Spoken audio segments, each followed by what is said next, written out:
Welcome to Sacrilegious Discourse. I'm husband. And I'm wife. Together, we're reading the Bible for the very first time. We grew up without religion and wanted to know what all the fuss was about. Well, what have we learned so far? That God is a dick, and apparently some people believe in talking donkeys? We're not trying to pass ourselves off as experts. Nope, we're just reading the Bible for the first time and giving our first take reaction. If you'd like to join us in this venture, you might consider starting at episode 1. Otherwise, jump in wherever you like. All right, let's go read the Bible. Yeah, let's get to it.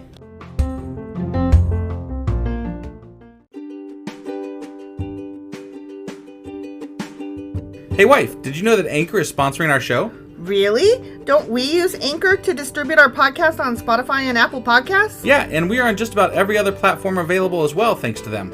Why do we use Anchor as our podcasting service? Well, they make editing and distributing our show a breeze. What if one of our listeners wants to start their own podcast? Then they should head over to anchor.fm or download the app to get started. Awesome! You guys should go do that right now! Husband! Wife! Do you remember what happened yesterday? Let's see. You broke into B.A. Baracus' voice, or wasn't it? What? Oh, Pity the Fool. Pity the Fool, yeah. Yeah. And then we found out that aloe vera's out and Elisha's bones are in. Aloe vera? Yeah, What? like, you keep it around the healed wounds and shit. But, why keep that if you got Elisha's bones for resurrections, Did you just pull that out of your ass? Yeah. Like right now? Right now. Wow. Okay. Yeah. Yeah. See, I was going to say something like Jessica and Jennifer and Jerome and Jeremy and Jim and Joe Bob and Jalila and all kinds of names that start with J. Right. They were all kings and they did kingy things. Yeah. They sure did. And then Elisha died. Yeah. But then resurrected somebody after he died. His bones did. His bones did. And he made somebody fire arrows and bang them on the ground. Right. He threw it on the ground. Why didn't you do it 5 times? Damn it. Stupid. Now you did it only 3 times. Moo! Asshole. And Bananarama. What? Aram. Oh. Beat them, or they beat Aram. Bananarama. What the fuck? Ramalama You're just ding. rambling. That's what I felt like. That whole chapter was just rambling. Got it. Jump, jive, and then you wail. Mm-hmm. Well, anyway, that was 2 Kings chapter 13. Sure as fuck was. And today we're doing 2 Kings chapter 14. All right, let's go do this. Let's. Hey wife, do you like coffee in the morning? I sure do, husband. Morning, noon, night. Which reminds me, I need to add that to our grocery list because we're running low. Wait, before you do that, check out the website ungodlybrew.com where you can purchase a pound of your favorite flavor of coffee. What if I want more than 1 pound? Either order a larger amount, or better yet, get 10% off by setting up a subscription for every 2 weeks or a month or whatever works for you. Did you set up something special for our listeners? You know I did. Exclusive for our listeners, get an additional 10% off subscriptions by entering the code SACRILEGIOUSCOFFEE at checkout. That's a hellishly good deal. Ungodly Brew is hellishly good coffee. Okay, 2 Kings chapter 14. Okay. It starts off with the guy Amaziah, but I have to tell you something real quick. Okay. The name Amaziah, for some reason in my head, it was going Amaziah, and that made me think of that old Chef Boyardee commercial, Hooray for Beefaroni. Wow, that is that's interesting. That's a sick burn? No, that's not a sick burn. That's not a sick burn. No. That's a deep cut. That's That's what I was trying to say. Yeah. Deep cut.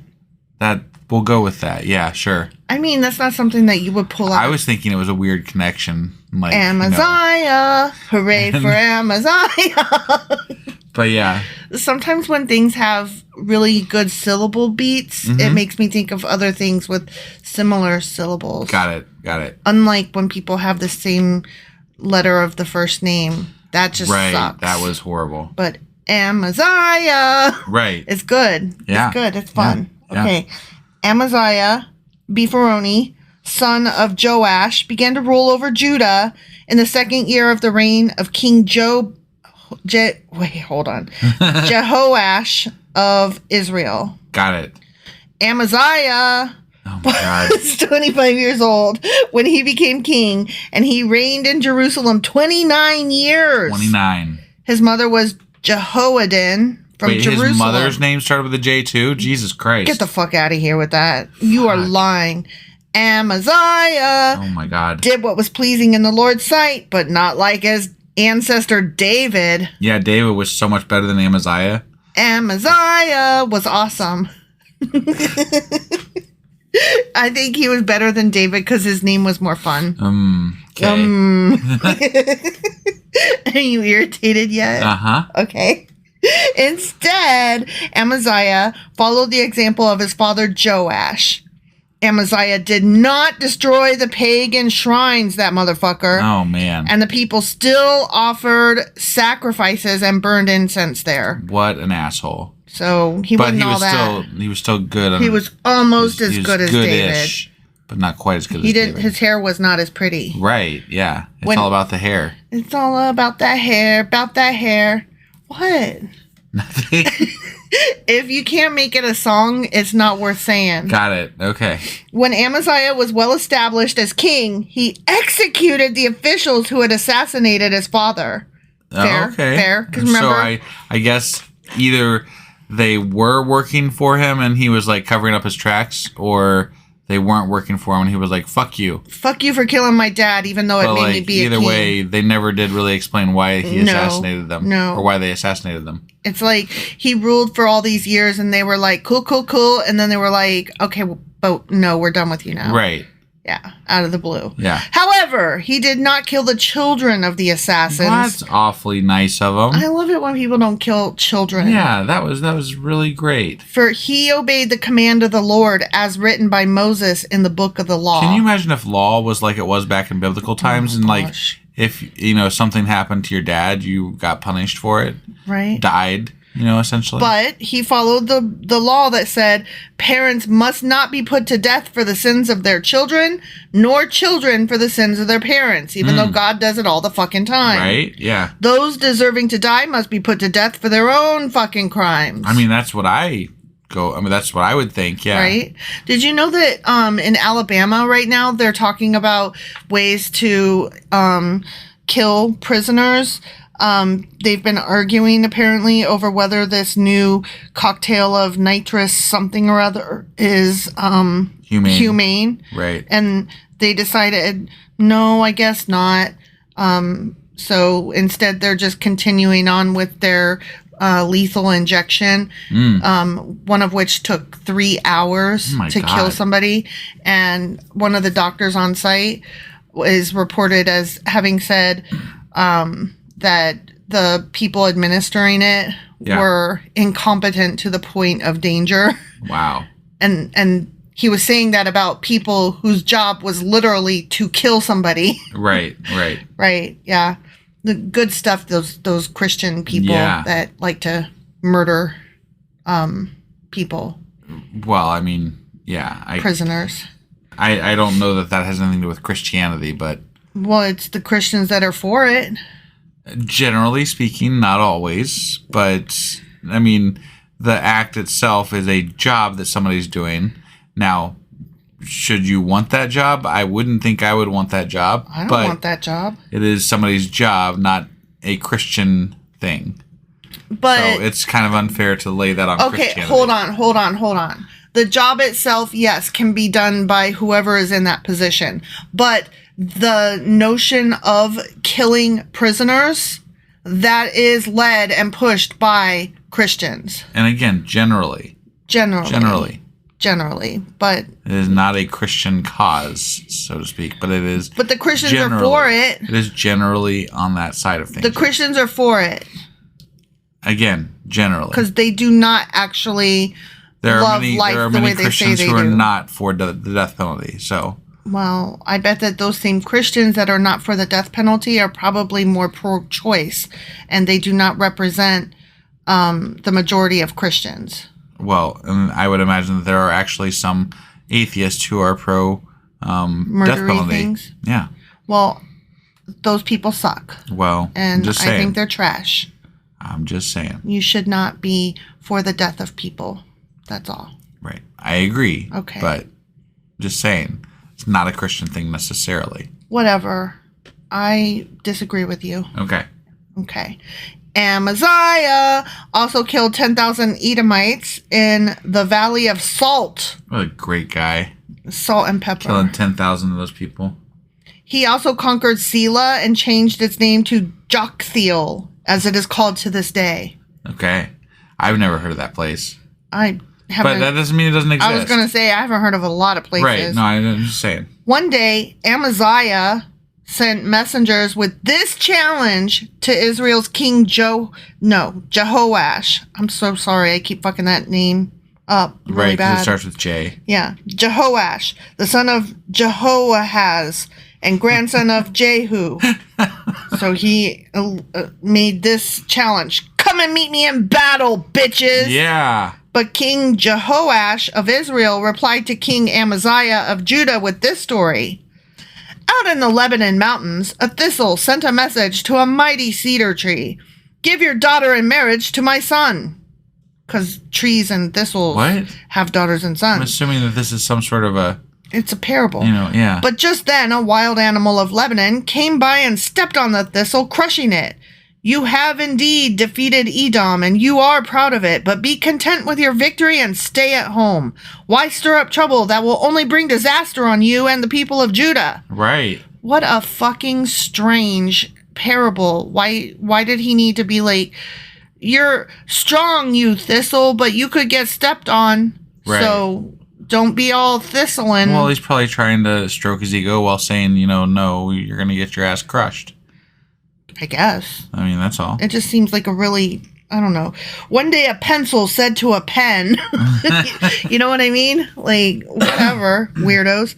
But Amaziah refused to listen. So King Jehoash of Israel mobilized his army against King Amaziah of Judah. Okay. See, I told you that Judah and Israel were at odds. Absolutely right. You were trying to tell me I was wrong. No, it was all the J's. It fucked me up. It did. It fucked us all up. Right. We all had troubles that day. Yeah. The two armies drew up their battle lines at Beth Shemesh in Judah. The place was a popular place back then. Mm-hmm. Judah was routed by the army of Israel, and its army scattered and fled for home. Wait, who routed who? I forgot to pay attention. Okay, Judah was routed by the army of Israel. Oh, so they were right. Yeah. And its army scattered and fled for home.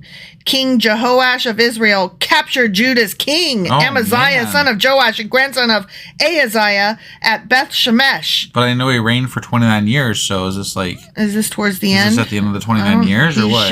He should have not been thistling. Right? Yeah. Then he marched to Jerusalem, where he demolished 600 feet of Jerusalem's wall from the Ephraim gate to the corner gate. Damn. You know the corner gate. I don't know it. The gate on the corner. Yeah. You know. That one. Yeah. He carried off all the gold and silver and all the articles from the temple of the Lord. Oh, man. He also seized the treasures from the royal palace, along with hostages, and then returned to Samaria. Rest... So, he didn't kill the king, though? No. At least not yet. He just took his shit. Right. The rest of the events in Jehoash's reign and everything he did, including the extent of his power and his war with King Amaziah of Judah, are recorded in the Book of Chronicles of Kings Chronicles. The Kingly Chronicles of Kingness and Kingships. Right. When Jehoash died, he was buried in Samaria with the kings of Israel, and his son Jeroboam II became the next king. Fuck all you Jays. King Amaziah of Judah lived for 15 years after the death of King Jehoash of Israel. The rest of the events in Amaziah's reign are recorded in that same fucking book. Yep. There was a conspiracy against Amaziah's life in Jerusalem, and he fled to Lachish. Okay. Lachish. Got it. But his enemies sent assassins after him, and they killed him there. Man, his dad got killed by assassins, and he got killed by assassins. Yeah, that's some bullshit. They ruled pretty long for having got assassinated, right? though. Yeah, both of them. They brought his body back to Jerusalem on a horse, and he was buried with his ancestors in the city of David. All the people of Judah had crowned Amaziah's 16-year-old son, Uzziah, as king in place of his father, Amaziah. Oh my God. After his father's death, Uzziah rebuilt the town of Elath and restored it to Judah. I don't quite understand why the one dude captured him and then let him go. Like, you're at war. Why would you just not finish him off? I don't know. It's almost like they were kind of like play war. It's kind of like they're checking the box the way we're reading the Bible. I guess, yeah. Like, and then that, okay, whatever. And then I killed you, and then you killed us. And blah, blah, blah. Yeah. Jeroboam II, the son of Jehoash, began to rule over Israel in the 15th year of King Amaziah's reign in Judah. Mm-hmm. He reigned in Samaria 41 years. Damn. That's a long-ass time. Long time. He did what was evil in the Lord's sight. Son of a bitch. But he ruled for 41 years. Mm-hmm. Okay. He was a badass motherfucker for 41 years. Okay. He refused to turn from the sins that Jeroboam of Nebat had led Israel to commit. I mean, his name is literally Jeroboam II. I know, right? Like, what you gonna do? Jeroboam II recovered the territories of Israel between Lebo Hamath and the Dead Sea, just as the Lord, the God of Israel, had promised through Jonah, son of Amittai. Wait, so he's fulfilling the Lord's promise, but he did evil in the Lord's sight. In the Lord's sight. Yeah. So, like, this is like shit. I'm just not understanding. No. Like, what this is exactly. Like, he was good, but he was bad. He was bad, but he was good. And they're bad, but they're still doing God's work sometimes, sort of. In a way. Kind of. Today? Maybe? Then? I don't know. For a minute. I don't really understand this shit. This is dumb. I mean... I can't get into this. It's just a lot of, like, kings and they're bad, or they're good, or they're kind of good, or they're bad, but not as good as David. And not as bad as Jeroboam. Yeah, not as bad as Jeroboam. But Jeroboam II, he reigned for 40 years, and he was pretty bad. Right. So, I mean, there's that. Right. For the Lord saw the bitter suffering of everyone in Israel, and there was no one in Israel, slave or free, to help them. What do you mean? They were so bad, and there was nobody to help them not be bad. Right. What? I mean, there is God. There's themselves. Right. I mean, like, hypothetically, God could fix all of this. Right. He could. So, but he won't. the God, as it is in the Bible, I should say. I don't... Yeah. Oh, right. In canon. Yeah, in canon, God could fix all this. And because the Lord had not said he would blot out the name of Israel completely, he used Jeroboam II, the son of Jehoash, to save them. Oh. So he's like, I got nobody else. Y'all suck. But like, since I got nobody else, I said I wouldn't squash you, and you're about to squash, so I guess I better unsquash you. Right. I got no better picks, so it is what it is, guys. Oh, my team sucks. The rest of the events in the reign of Jeroboam II and everything he did, including the extent of his power, his wars, and how he recovered for Israel both Damascus and Hamath, which had belonged to Judah, are recorded in the Kings Chronicles or the Chronicles of Kings. Yeah. But he recovered them from Judah, which hypothetically, God's both on Judah and Israel. Like, they're both on. I know. It's so fucking confusing. I can't with this. And like, I don't know whose team I'm supposed to be on, and it's all stupid. They're really all bad. It really is. Like, this is just, I almost can't wait to read the Isaac Asimov version of Kings 2, Second Kings. Sorry, no, that was you were trumping. It's late. It was late, and you were trumping. Yeah. And speaking of Trump, we saw a cloud in the sky tonight. Tell the people what it looked like. I said, look, it's Trump's penis. Because it did look like a penis, an erect penis, but it was like this teeny tiny mushroomy penis. Yeah, it was like how, what's her name? Stormy Daniels. Stormy Daniels described it, yeah. Yeah, it literally looked like it could have been Trump's penis up there in the sky. It did. It really did. It was very fun. Yeah, I mean... we were like, hey, look at that. As far as clouds go, that one was up there. Yeah. Look at that. Look at that. It was up there. It was up there. Yeah. Look at that Trump peen. It was pretty cool. Right. Good stuff. Insofar as penises can be cool. Cloud penises especially. Cloud penises. Yeah. Right. When Jeroboam II died, he was buried in Samaria with the kings of Israel. Then his son Zechariah,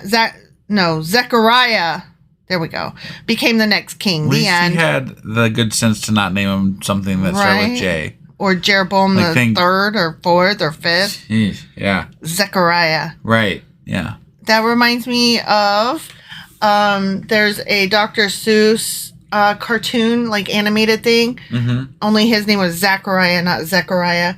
But it's a Halloween special. So actually, this is the right time of year for it. Gotcha.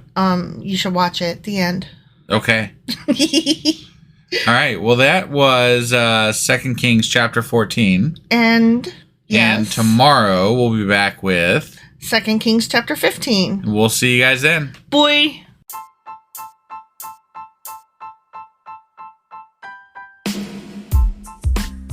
Hey, wife, I guess that's the end? But husband, that's just sad. It doesn't have to be. We are on lots of social media platforms like Twitter. Our handle there is sacrilegious_D. For D's nuts. Oh my God. Stop doing that. Anyway, we're also on Facebook, Instagram, and Pinterest. There's a link to all of our social media sites at our website. Ooh, we have a website? Yeah, it's sacrilegiousdiscourse.com, where you can also find a link to our merch shop. We have a merch shop? Yep, we have podcast-themed clothing, mugs, notebooks, and more, as well as an atheist and science-themed products. Wow, our fans should really go check that out right now. Definitely. They can get in touch with us by sending an email to sacrilegiousdiscourse@gmail.com. But before they do that, we could really use some help. Oh yeah? With what? Well, it's not free running the podcast, and we need some financial support in order to get better equipment, which will free up time so we can concentrate on our podcast and our fans. Okay, so what should they do? Head over to patreon.com/sacrilegiousdiscourse and sign up as a contributor on our podcast. Supporters there receive additional bi-weekly episodes that we record just for our Patreon members for as little as $2 a month. Also, we'd really appreciate it if you would like and subscribe on whatever platform you're using. And Apple Podcast reviews help us out tremendously. Like and subscribe. Leave an Apple review. Join us on Twitter. Support us on Patreon. That's a lot of instructions. Don't forget to say thanks. Thanks. Okay, bye.